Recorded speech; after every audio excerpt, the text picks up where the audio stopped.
Wednesday, January 8th, and this is now on HNN. No Americans were harmed. Could tensions be de-escalating with Iran? I'm Natalie Brand at the White House with the president's message following Iran's retaliatory attack. Plus, developing details to tell you about regarding the plane crash in Iran that killed everyone on board. Boom! And then it started shaking. Right now, Puerto Rico is under a state of emergency following its most powerful earthquake it's seen in a century. The guy had a gun. And there's been another violent robbery.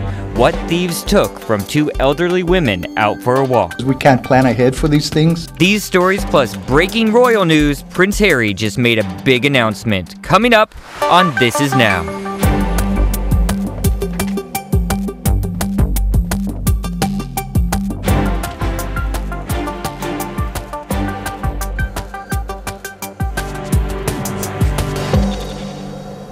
Hi everyone, thanks for joining us. I'm Jonathan alongside Lacey. Let's get right to the developing news out of the Middle East. Yes, new details regarding the plane crash in Iran that killed all 176 people on board. Now we do have more details on that coming up right here. Let's listen to that report.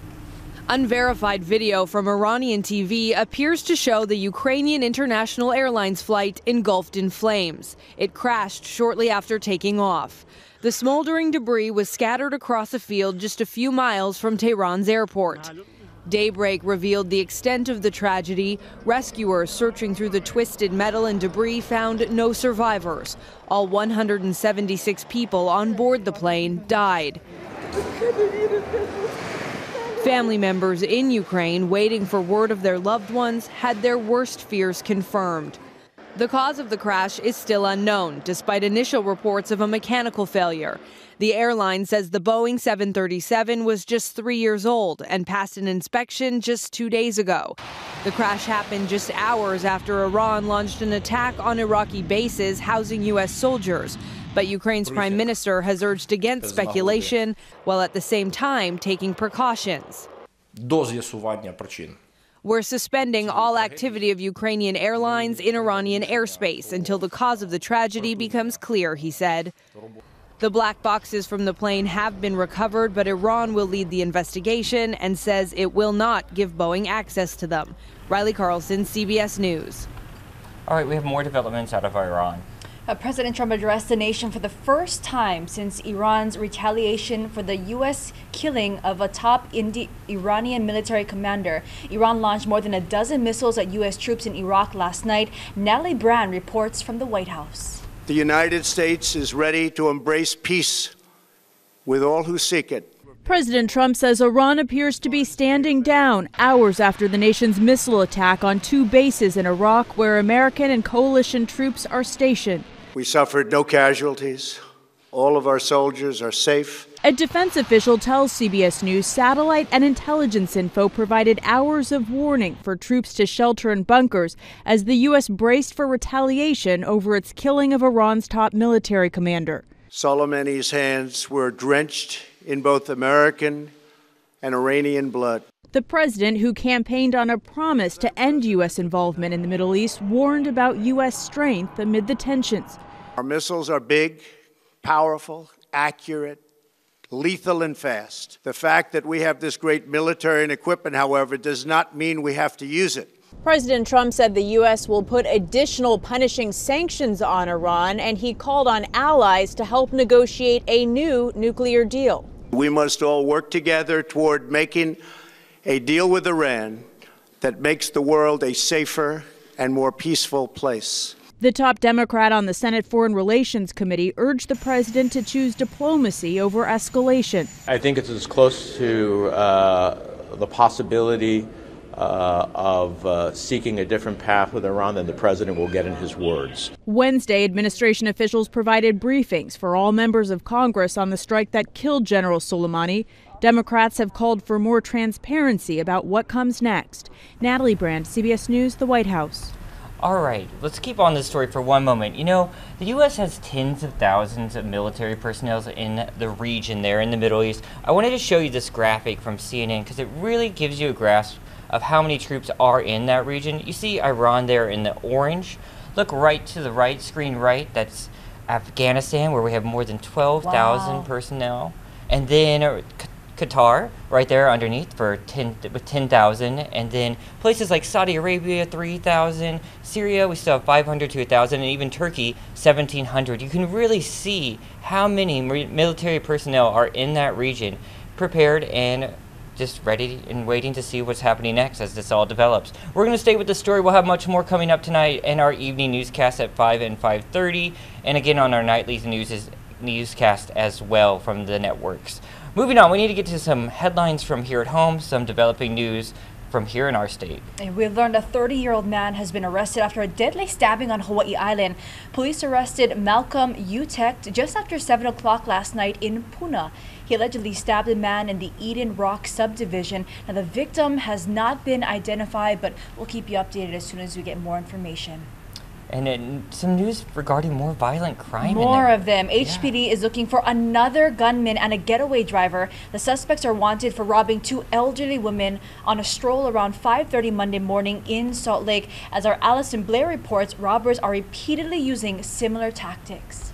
Over the past several months, we've reported on multiple purse snatchings where the suspect rolls up on the victim in a vehicle. Someone will get out and violently demand a person's bag before getting back in that car and making a quick getaway. It happened again. Unsettling, especially for us women. Another violent robbery. This time, criminals targeted 2 women, a 77-year-old and her 80-year-old friend, on their morning walk down this stretch of Ala Napunani Street about 5:30 Monday.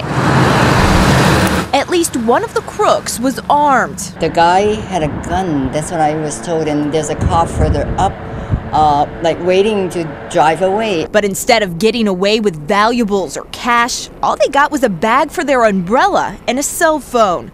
I spoke with one of the victims over the phone. She said it all happened very fast. A man wearing dark-colored clothes and a hoodie held them at gunpoint and repeatedly said, "Give me your bags."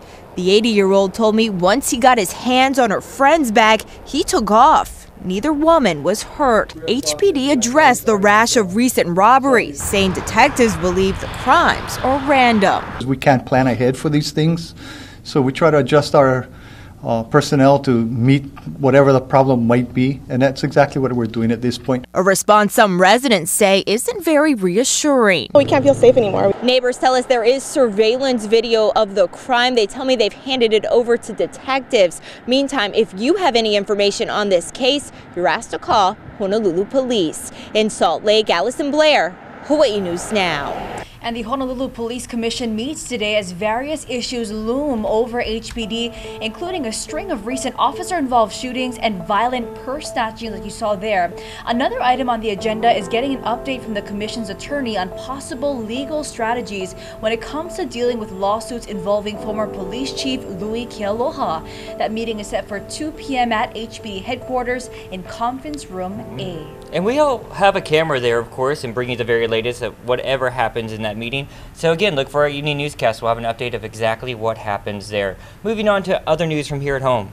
The company that manages operations on Lanai is considering buying Hiko's utility on the island.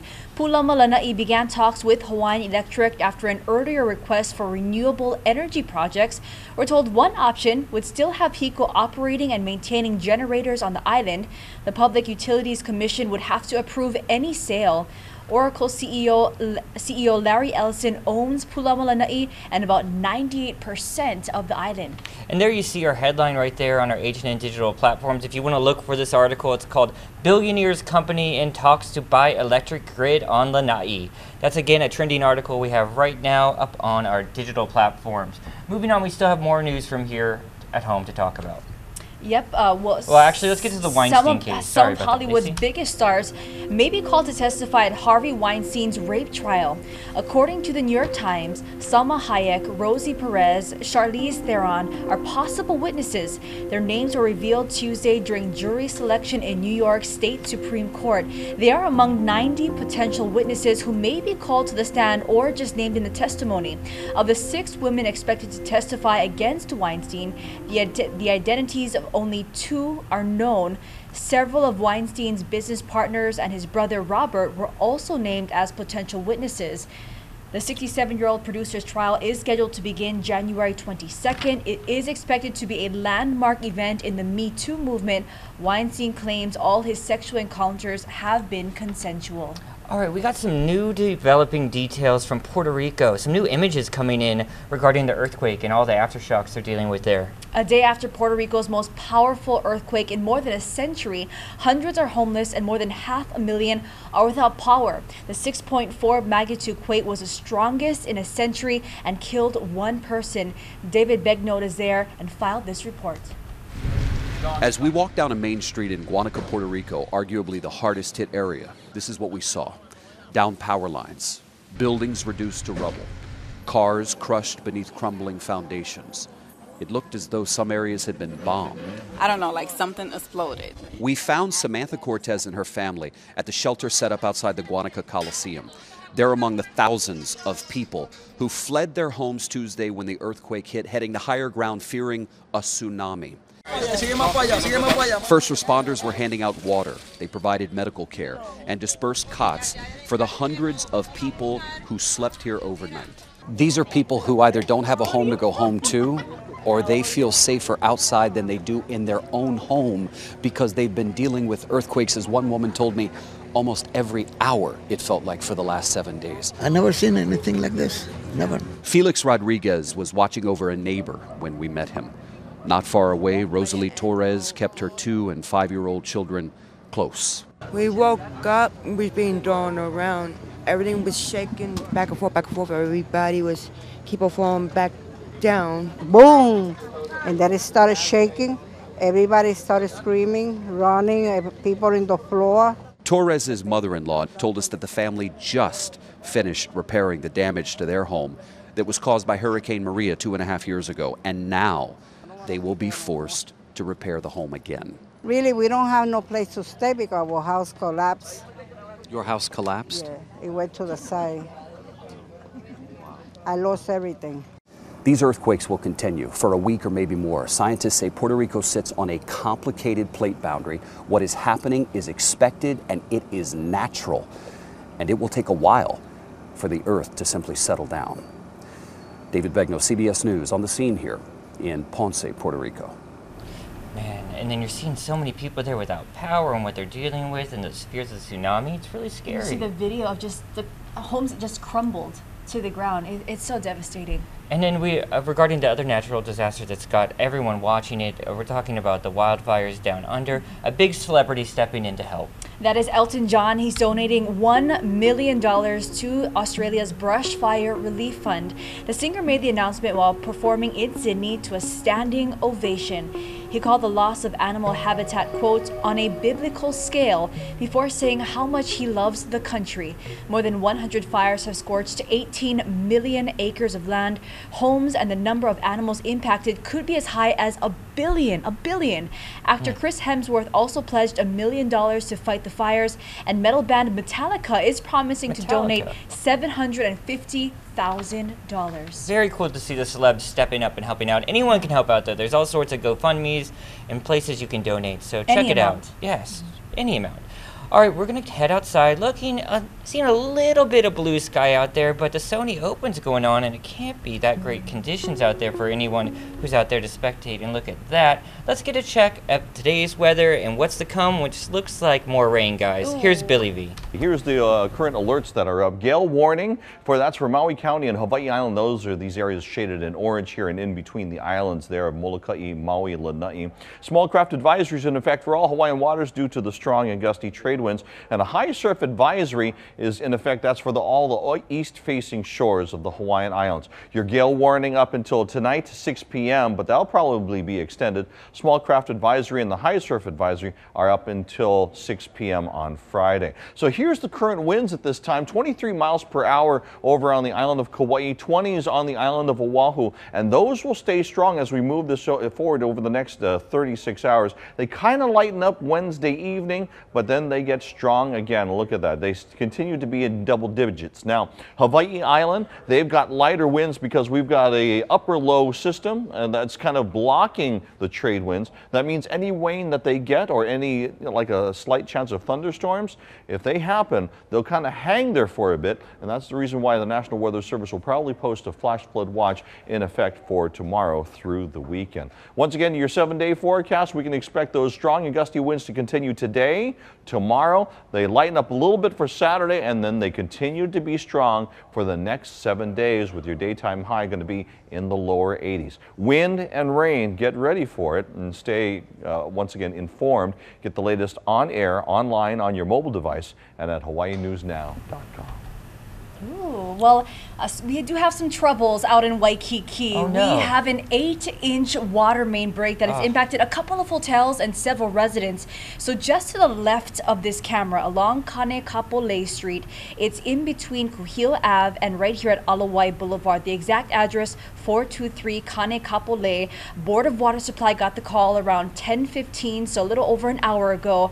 They say 9 homes and 2 hotels, the Waikiki Sand Villa and the Aqua Aloha Surf and Spa, are impacted by the break. We're not sure on the exact closures, but Board of Water Supply, they are asking drivers to try and use your alternate route, some of those side streets other than Kanekapolei. But we'll let you know as soon as we get any more details. Developing situation still in Waikiki. Yeah, from our vantage point here in the digital center, we're taking a look at this live traffic camera, and we do see traffic is flowing, but it does seem to be some lane closures there. We do see at least 1 lane closure and some slowing, but you can still get through, but I would avoid the area, that's for sure. Try to hold off on it. Yep. All right. New this morning, we got some new video in our newsroom. I love this. This is super cool. So cool. The USS Abraham Lincoln made port on Oahu today. The aircraft carrier with embarked carrier Air Wing 7 stopped at Joint Base Pearl Harbor Hickam amid their around-the-world deployment in support of maritime security cooperation efforts in the 5th, 6th, and 7th Fleet areas of operation. For the past 7 months, they've been navigating through some of the world's most consequential waterways. The strike group also conducted flight operations in the South China Sea in support of a free and open Indo-Pacific. And our photographer Jared snapped this picture this morning when he was out there. He's heading back Is that now. a rainbow? Yeah, there's a rainbow right behind the Beautiful. aircraft carrier. Great shot, great shot. Moving on, we have some more news to get to. Breaking royal news. Prince Harry and Meghan Markle announced today that they will step back as senior members of the British royal family in order to, quote, carve out a progressive new role within this institution. Royal watchers say the move, which will see them become financially independent from the crown and split their time between the UK and North America, can be viewed as an effective resignation from royal duties by the pair after they faced increasing harassment from the press. Would you give it up? I think Princess it's super Lacey? cool, but you know, I do see where they're coming from. It's a lot of pressure to stand there and to be a part of that, so I respect their decision. Yeah, and you know, that financially independent part from the crown, that's interesting too, to see how that plays out. Very interesting. Can't take grandma's money anymore. I was no gonna more say, no birthday palace, cards. no royal rides, but Yeah. wishing the best of luck to them. I know And they'll they make said it. moving to North America part of the time. Yeah. That's interesting. That's cool. See where they land. Yeah. Other news from the entertainment world. Yes. Big news here. The world's biggest boy band, BTS, is back. The K-pop group from South Korea is announcing a new album set to be released February 21st. The album, called Map of the Soul 7, is a continuation of the band's Map of the Soul series. BTS says they use 7 in the title because there are seven members of the band, and they've been together for 7 years. The group's company, Big Hit Entertainment, is also teasing a new tour to start in just a few months. In the meantime, fans can pre-order Map of the Soul 7 starting January 9th. That's tomorrow. I am so old. I could not name you a single I don't know song. this group either, but a lot of my friends like them though. I saw them playing at New Year's in Times Square. Some people were They're a even- big hit. Yeah, I know they're Humongous following. huge band. Just dated myself there a little bit. All right, I'm really loving seeing what's coming out of Vegas this week at the So electronics cool. show. What we showed you yesterday were the cars, but now we're talking robots. Yes, CES in Las Vegas is this week, and companies are showing off those robots that can help with chores around the house. I love it. Need that. And even keep you company. CNET's Kara Tsuboi reports. Personal robots are one step closer to reality. The Walker robot from UB Tech is designed to be a butler. Enjoy your food. Thank you.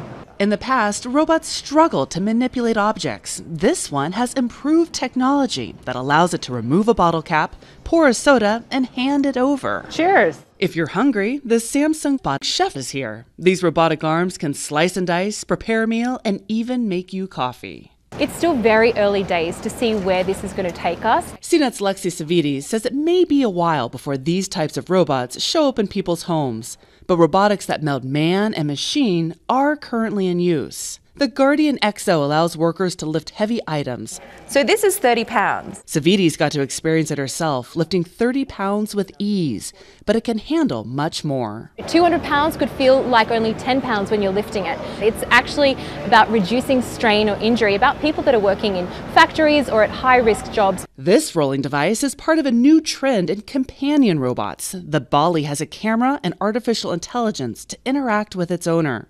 It can give you reminders, record moments, and even play with the dog. And if you want something to cuddle with, you can try the Lovot or Love Robot. It has artificial intelligence that can recognize your face and will come to you when called. Hi! Sensors throughout the body respond to touch with a cooing sound.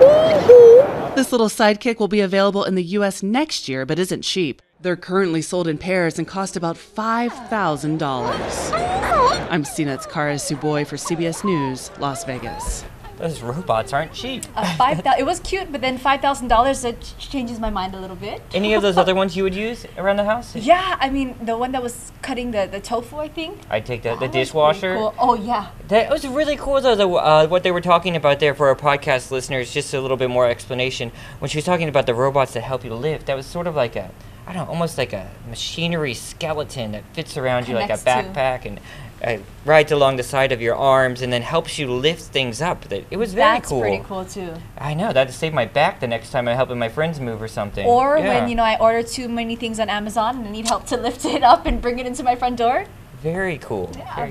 We'll have to see what they show us tomorrow. We'll have another report from Vegas. All right, this next segment's going to make you hungry if you're eating lunch. Burger King's Meatless Impossible Whopper is a big success for the restaurant, and now it's targeting the first meal of the day. I give you the croissant-wich. It has eggs and cheese on a croissant, coupled with a plant-based sausage patty from Impossible Foods. Burger King says meatless menu options have been key to bringing in younger customers. The Impossible croissant-wich will only be available for a limited time, but if it does as well as the Impossible Whopper, you can likely expect a nationwide rollout. Dunkin' began offering a similar meatless breakfast option in November with a sausage patty made by Beyond Meat. I've had the Impossible Whopper. I liked it. I did. I have to try it. Everybody says it tastes, you can't even really taste the difference. Yeah, it's really good. I approve. I'll try this one out as well. I don't know about these cookies, though. New cookies coming to us from the Girl Scouts, right? Yes, one of the best seasons of the year. It is Girl Scout cookie season, and the new cookie is called Lemon Ups. These are not to be confused with the lemonades. They are two different cookies. The Lemon Ups are crispy lemon wafers and have positive messages baked into them like, I am a leader and I am a go-getter. I love that. That's not the only new feature. The entire Girl Scout cookie lineup comes in new packaging this year. Oh, new packaging? Yeah.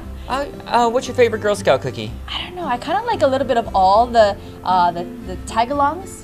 Tagalong's very good. Those are pretty good. I like the Do-si-dos, the peanut butter ones. A lot of people like that. I used to be a Girl Scout Classic. When I was younger, and that was one of the most popular ones. The Samoas as well. Yes. Were a big There's hit. so many imitations now of those. I feel like so many other brands jumped on the bandwagon of that and copycat. You have to have it. You gotta come from the box. You gotta go up to the Girl Scout. That's the fun of it, getting those cookies. Yeah, that makes it the fun. It's for a good cause.